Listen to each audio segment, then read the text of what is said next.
madaxweynuhu wuxuu ku igmaday xil islamarkaana xilku wuxuu ahaa inaad la shaqayso xukuumadda markaa talada haysay maxaa sababay in aad xilkii ummadda madaxweynuhu kugu igmaday intaad agmartay aad go-aan gaar u qaatay beritoona sidee lagu aamini karaa haddii xisbi kale uu ku dhiibo xil walaalow waanigii sharaxayo siyaasadda madaxweynaha waxaan ku raaci jiray oo ugu shaqayn jiray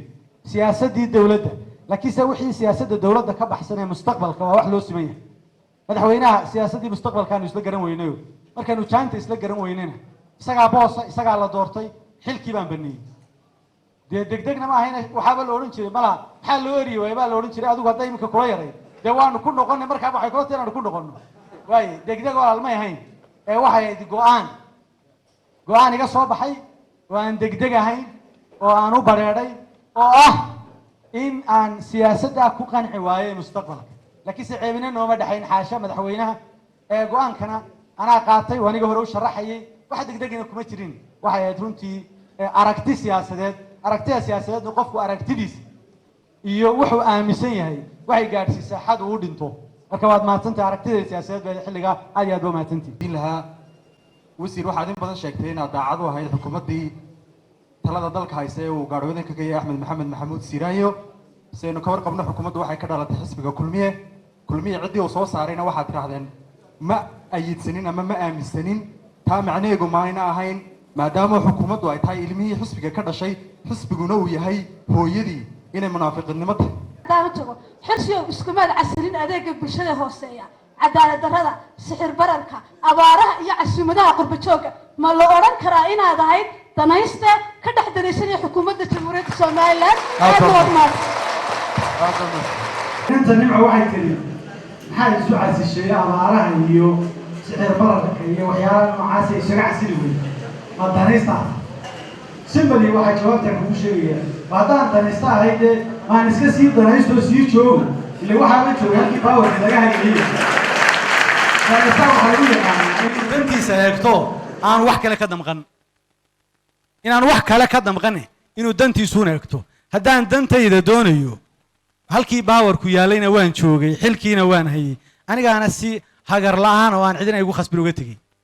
marka maya aragtidayda siyaasadeed baan uga tegey waan ku qanci waayey ma aha dowladdu waxay qabanaysay ma aha dhibta jirta waa anigii sheegayo sidaan ministerka markan ahaa ee aan shaqaynaya u difaacayay baan u difaacaya wixii qalad aanu lahayn markaana waan qiraya oo odhan maayo qalad maanaan lahayn laakiinse waxaan uga tegey aragtidayda siyaasadeeda ku wajahan mustaqbalka intaasaan ku odhanaya walaashay nimco okay inankii hadalka kuulaaya yidhi ma munaafiq baa ta waxaan odhan lahaa mala waxaa kuu fiicnayd inaad si wacan u doorato waa kii de hadalka ka yidhi iligoo ku noqon maayo xukuumaddii waa ka tagteen xisbigiina waa siitiin inaad u tiraahdo oo doorato sida soomaalidu maamaha bay u leedataa baktiga ma cuna fuudkiisaan cabaa haddaa xukuumaddiiba ka tagteen maxaa xisbiga uga tegi weyday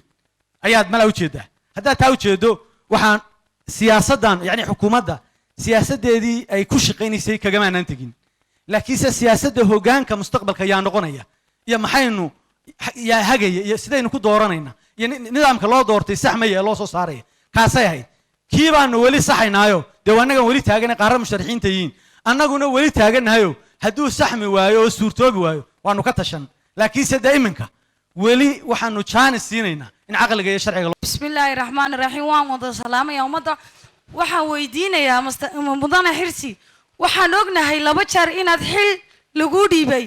oo madaxweynuhu ku igmaday tii ugu horeysay waxa ahayd gudoomiye ku-xigeenka komishinka oo sidii loogeed aad uga tagtay kii labaad markuu xilka ku guuleystay madaxweynaha wuxuu ku dhiibay wasiirka madaxtooyada oo ah wasiirkii ugu horeeyay ee Somaliland ugu baawarka weyn ama ugu cadcad ayaad ahayd oo ama marka waxaan su'aasha ku weydiinayaa wasiirka ugu culus maadaama ahayd ma kula tahay aad si xun xilalkii uga tagtay qof dambe Somaliland ama wadani ah inuu xil dambe ku dhiiban doono ama xil dambe ku laba xil baad qabatay oo aad ka tagtay bay tiri inantii kalena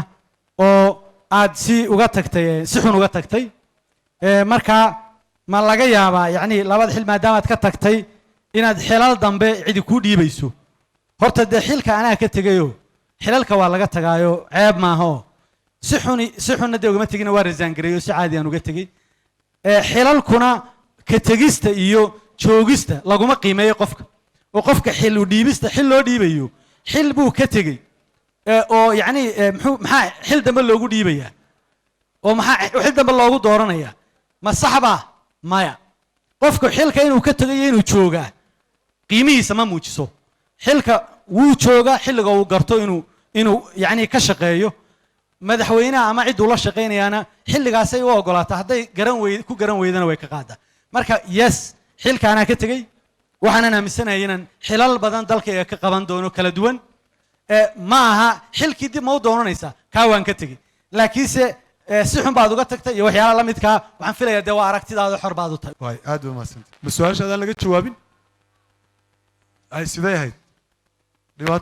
dhibaato male sidee ahayd kumaan odhan waad iscashishay dee maadaama tira aniga adiga kumaan odhan waxaan kugu idhi maadaama uu madaxweynuhu laba xil oo muhiimsan kuu dhiibay oo aadan la tashan ummadda somalilan saybay kugu aamini kartaa ama ay wax dambe ugu qaban kartaa waxaan isleeyahay waan ka jawaabay haddaad u jeedo laba xil baa madaxweynuhu kuu dhiibaye haddaad ka tagtay sidee baa lagu aaminayaa oo madaxweynehenu hadda bal u jeeso madaxweynehenu wuxuu ka tegey dowladdiina cigaal oo wuxuu ka tegey dowladdii siyaad barre ma in xil lagu aamini maayo miya xilka waaya xilka in laga tagaana ceeb maaha in la joogaana karaamo maaha xilka waa la tagaa waa wax lagu kala duwan yahay xilka waa la tagaa waxa la gutaa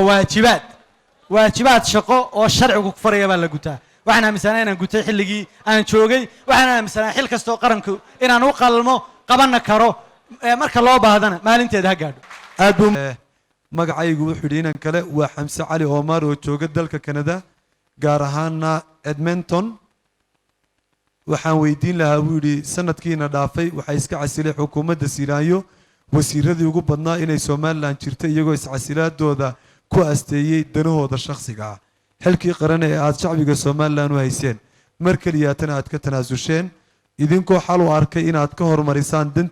danta guud tiina shakhsiga ah markaas haddaanu nahay shacbweynaha Somaliland maxaanu idinku aaminaa xilkii qaran aad hayseen danihiina haddaa uga tagteen maxaa laydinku aaminaya dee danaha yaga ugamaanaan tegin haddaanu danaha yaga doonayno aniga hore uga jawaabayo waanu sii joogi lahayn haddaanu danaha yaga doonayno danaha yagu haddaanu jeclaysanayno inaanu danaha yaga sii fushano awooddaanu joogno awoodda haddaanu ku danaysanayno markaasaanu joogi lahayne mabaadi'dayada iyo aragtidaydaan uga tagnay maxaad filaysaan haddaa isbahaysigii aad tihiinoo meeshii ka tagteen oo arrinta noocaasi dhacday maxaad filaysaan waxaanu filaynaa wanaag iyo barwaaqo dalkuna inuu gaadho annaguna inaanu guulaysano intaasaan ku soo ururinayaa hadalladiisii laakiinse waa hadallo aan ka wada jawaabay waxaan se jecelay inaan kelmad saxo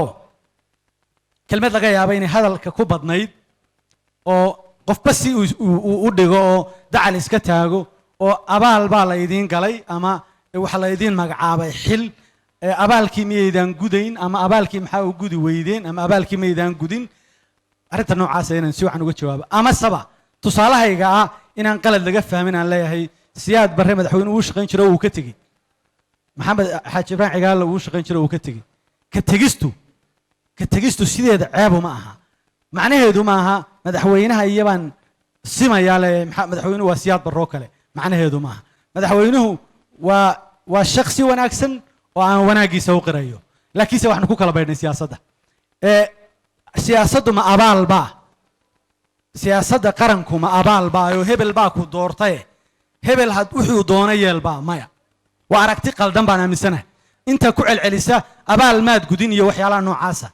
waa aragti qaldan siyaasaddu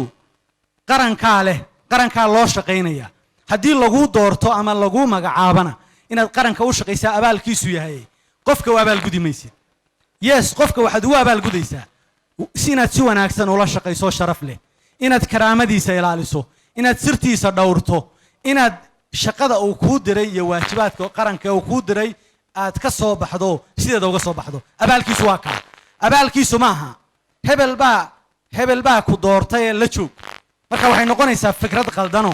يعني فكرة عادو قلدم بين نقول إنسايو حتى ندبوا نقول السامبل كي أنا جو مرة بالبله إسكو ما كم مايو أو مال وضع دقي مايو مدحوين السيلان يسياد بري حتى أنا وحنا لا مدحوين السيلان مدحويني وهري مقعابه وزير كدقي وحواها سياد بري يعني مترجمات صحابة بين النار مدحوين السيلان وين سياد بري لا دقالنتو ما يهين وكم مقعابه ده ما قرن كيسيبو بربريو دل كيسيبو بربريو بابي صحابة يهدون الله دقالم إنه كتر صحابة أنا أقول مالي هي مدحوين دل كيو بابي مدحوين السياسة دي سبان كل شقيني لكن السياسة ده مستقبل كان نكوك لدواناني ما دام نكوك لدواناني أنا برنا يا صحابة أبال كيسنا أنتي أنا لا شقيني أنا وان كل شقي إمن كنا ولين الله شو ما دمانه وحي أباله أنا جودي كراو قبان كرو وأنا سكبر برتاجي لكن سأركتي ده أنا قلت سنتي سولي وان كل احترامي ما تنتين